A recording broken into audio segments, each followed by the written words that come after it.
नमस्कार, मैं मेघा हिंदुस्तानी स्वागत करती हूं आपका DS4 न्यूज पर। दोस्तों, वाराणसी में प्रधानमंत्री नरेंद्र मोदी का डर अब प्रत्यक्ष तौर पर दिख रहा है। हमारे प्रधानमंत्री जी जो 400 पार का नैरेटिव सेट करते हैं, नारा लगाते हैं और ये बात कहते हैं कि एनडीए गठबंधन को तो 400 आ जाएगा और भारतीय जनता पार्टी को अकेले 370 प्राप्त हो जाएंगे। लेकिन वही मोदी जी अब इतने भयभीत नजर आ रहे हैं, इतने डरे हुए नजर आ रहे हैं, किसी ने सोचा नहीं होगा। अब आप सोचेंगे कि मोदी जी डर गए। मोदी जी डरे सो डरे, लेकिन वाराणसी से लोकतंत्र खत्म होते हुए नजर आ रहा है। जी हां, लगातार आपकी नजर वाराणसी सीट पर तो होगी, उसी वाराणसी सीट पर जहां से प्रधानमंत्री नरेंद्र मोदी चुनावी मैदान में ताल ठोक रहे हैं। लेकिन मोदी जी के लिए एक ऐसी रणनीति बनाई जा रही है कि मोदी जी को निर्विरोध जिताया जा रहा है। आपने सुना होगा कि श्याम रंगीला निर्दलीय उम्मीदवार के तौर पर वाराणसी से प्रधानमंत्री मोदी को चुनौती देने वाला, तो उसने घोषणा कर दी थी कि अगर सभी विपक्षी दल नामांकन वापस भी ले लेंगे, बावजूद इसके श्याम रंगीला मैदान में टिके रहेंगे। फिर आखिर ऐसा क्या हुआ कि श्याम रंगीला को इतनी जद्दोजहद करनी पड़ी नामांकन फॉर्म को प्राप्त करने में, और कल यह खबर आई कि उन्होंने अंततः नामांकन दर्ज करा लिया। तो फिर अब इतनी बड़ी ब्रेकिंग न्यूज कैसे आ रही है कि नामांकन पत्र को रद्द कर दिया गया? बताइए, 10 प्रस्तावकों के साथ सभी डॉक्यूमेंट्स के साथ श्याम रंगीला पूरी तरीके से तैयार होकर वाराणसी में सुबह 9:15 के आसपास, उससे पहले ही पहुंच जाते हैं और 15 मिनट उन्होंने 9:15 इंतजार किया और उसके बाद ट्वीट किया जिसमें उन्होंने बताया कि उन्हें अधिकारी रोक रहे हैं। इतनी जद्दोजहद, इतना ज्यादा प्रयास उन्होंने किया और उसके बाद जाकर कॉल्स की, ऑफिशियल्स को कॉल करने के बावजूद भी उन्हें नामांकन भरने से रोका गया।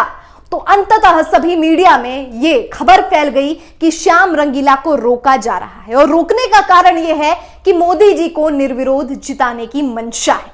जहां एक ओर श्याम रंगीला ने दावा किया कि प्रधानमंत्री मोदी ने नामांकन भरा और इसके लिए उन्हें कोई भी तकलीफ का सामना नहीं करना पड़ा। साथ ही कांग्रेस के अजय राय ने भी नामांकन भरा, उन्हें भी कोई तकलीफ नहीं की गई। 14 और लोगों ने नामांकन भरा है, उन्हें भी कोई तकलीफ नहीं आई। तो आखिर श्याम रंगीला को नामांकन भरने में इतनी तकलीफों का सामना क्यों करना पड़ा? तकलीफ एक तरफ, पूरे के पूरे नियम कानून को ही बदल दिया गया। जो 10 प्रस्तावक नॉमिनेशन फॉर्म भरते समय, यानी नॉमिनेशन फॉर्म भरने के बाद जब उसे जमा करते हैं, उस समय जरूरत होती है 10 प्रस्तावकों की, लेकिन श्याम रंगीला के समय इस नियम को बदलकर वो 10 प्रस्तावक नॉमिनेशन फॉर्म लेते समय ही मांग लिए गए। बताइए, चुनाव आयोग ने किस तरीके से एक सीट पर, जिसे याद रखिएगा प्रधानमंत्री का गढ़ है, वहां पर प्रधानमंत्री को आश्वस्त होना चाहिए, बावजूद इसके प्रधानमंत्री के गढ़ में धज्जियां उड़ती हुई दिखी है लोकतंत्र की। बहुत सी तस्वीरें हमने देखी है। समाजवादी पार्टी के कार्यकर्ताओं ने लगातार शिकायतें दर्ज की है चुनाव आयोग के खिलाफ, और साथ ही जिस तरीके से देश में लोकतांत्रिक प्रक्रिया को हनन हो रहा है, उसमें विघ्न डाली जा रही है। तमाम ऐसी तस्वीरें सोशल मीडिया पर वायरल हो रही है। कभी भारतीय जनता पार्टी के एक नेता का बच्चा घुस जाता है पोलिंग बूथ के अंदर और ईवीएम के द्वारा वोट कर देता है, वो बच्चा जो नाबालिग है। अब उसके लेकर क्या होता है अंजाम, वो तो आपने देखा। लेकिन ऐसी बहुत सी तस्वीरें हैं जिससे साफ हो जाता है, जो समझने के लिए पर्याप्त है कि जिस लोकतंत्र को लेकर हम आश्वस्त है, जिस लोकतंत्र का हवाला दिया जाता है किताबों में, वास्तविक में वह लोकतंत्र आज कितनी ज्यादा खतरे में है।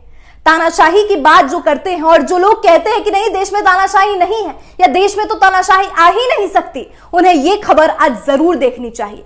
तो मैं आज आपको सबसे पहले श्याम रंगीला का ट्वीट पढ़ाती हूं, जिससे आपको यह मालूम होगा कि आखिरकार निर्विरोध जिताने की तैयारी मोदी जी को किस तरीके से की जा रही है। और लोकतंत्र के साथ खिलवाड़ करके जो पार्टी अपने आप को राष्ट्रवादी पार्टी बताती है, वही पार्टी राष्ट्र की लोकतांत्रिक प्रक्रिया की धज्जियां उड़ाते हुए किस तरीके से प्रधानमंत्री का फेवर करते हुए नजर आती है। रूल ऑफ लॉ धज्जियां उड़ा दी जाती है। ये श्याम रंगीला का ट्वीट पढ़ते हैं और समझते हैं कि पूरा मामला है क्या। श्याम रंगीला ने अभी कुछ समय पहले ट्वीट किया है, वाराणसी से नहीं लड़ने देंगे, ये तय था, अब साफ हो गया है। दिल जरूर टूट गया है, हौसला नहीं टूटा है। आप सबके सहयोग के लिए शुक्रिया। मीडिया और शुभचिंतकों से निवेदन है, कृपया अभी कॉल ना करें, जो भी सूचना होगी यहां देता रहूंगा, शायद अब थोड़ी देर बाद बातचीत करने की इच्छा नहीं। जाहिर तौर पर समझा जा सकता है जो नाराजगी, जो हताशा श्याम रंगीला अभी गुजर रहे होंगे जिस हताशा से। लेकिन इससे पहले जो उन्होंने ट्वीट्स किए हैं वो भी जानना बहुत ज्यादा दिलचस्प है, जिससे मालूम होगा कि प्रयास उन्होंने किस तरीके से किया है और मोदी जी ने क्यों आखिरकार 14 लोगों को नामांकन भरने दिया है और केवल श्याम रंगीला को ही क्यों रोका है। इसका उत्तर भी आपको श्याम रंगीला के ट्वीट से ही पता चलेगा। तो आइए देखते हैं कि और क्या क्या बातें कही है श्याम रंगीला ने। कल 27 नामांकन जमा हुआ और आज 32 रिजेक्ट हो गए। हंसी आ रही है चुनाव आयोग पर, हंस लूं क्या या रो लूं। उससे पहले उन्होंने ट्वीट किया कि 14 मई सुबह तक कुल 14 नामांकन जमा हुए थे और कुछ लोग मुझसे उनका उदाहरण देकर कह रहे थे कि प्रक्रिया सही चल रही है, लेकिन शायद मेरे आवाज उठाने के बाद और सबके सहयोग को देखते हुए कल प्रशासन ने एक दिन में ही 27 नामांकन किए। जो देखना चाहेंगे उन्हें सब दिख जाएगा, बस जल्दी पता लगेगा कि इनमें से कौन कौन जाएगा आगे। ये उस समय उन्होंने ट्वीट किया था जब उनका उन्होंने नामांकन लिया था वो खारिज नहीं हुआ था। उस समय उन्हें थोड़ी सी उम्मीद मिली थी। ये मैं आपको शुरुआत से अंत तक की कहानी नहीं सुना रही, मैं आपको अंत से शुरुआत तक ले जा रही हूं, जिससे आपको पता चलेगा कि क्या कुछ गुजर रही होगी कि श्याम रंगीला के ऊपर, कि वो किस तरीके से। कहा तो जाता है, किताबों में बहुत अच्छे से बात कही जाती है कि लोकतंत्र है, जिसे चुनाव लड़ना है वो चुनाव लड़ सकता है, लेकिन जिस प्रोसेस के तहत एक उम्मीदवार, एक प्रत्याशी अपना नामांकन दर्ज कराता है वो कितना जटिल है, इसे समझने के लिए आइए पढ़ते हैं और ट्वीट्स को। इससे पहले श्याम रंगीला ने ट्वीट किया था, आप सबकी शुभकामनाएं और सहयोग से मुझे ताकत मिली है। आज देर से ही सही नामांकन हो गया है। सभी दस्तावेज और प्रक्रिया के साथ अन्य आ रही बाधाओं को पार करके हम वाराणसी के लोगों को ऑप्शन बनने की दहलीज पर है।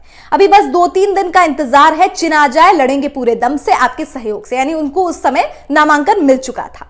इससे पहले देखिए कि उन्होंने क्या ट्वीट किया है। देखिए, एक यहां पर एक शख्स है जिसने ट्वीट किया है कि a total of 14 people have already filed the nomination from the Varanasi Lok Sabha constituency, including candidates of INC, BSP, 5 small parties and 7 independents. But this fraud has been crying about not getting nomination papers. यानी उसने fraud बता दिया श्याम रंगीला को, जिस पर श्याम रंगीला ने जो कहा है वो दिलचस्प है।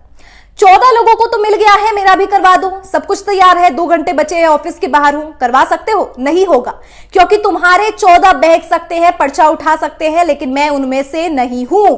साथ ही पेपर की कटिंग है जिसमें लिखा है वाराणसी में मोदी को निर्विरोध जिताने की कोशिश, श्याम रंगीला को नामांकन करने से रोका जा रहा है। और उससे पहले उन्होंने लिखा है कि 9:15 बजे वो लगभग 15 मिनट पहले पहुंच गए हैं। नामांकन की उम्मीद अभी उन्होंने छोड़ी नहीं है, लेकिन यहां से कोई भी उन्हें जवाब नहीं मिल रहा है। साथ ही कुछ स्क्रीनशॉट्स अटैच किए हैं जिसमें उन्होंने चुनाव आयोग और जो भी कॉन्टैक्ट नंबर्स होते हैं, कंप्लेन नंबर्स होते हैं, उस पे कॉन्टैक्ट लगातार किया है, लेकिन वहां से कोई पॉजिटिव रिस्पॉन्स नहीं आया है।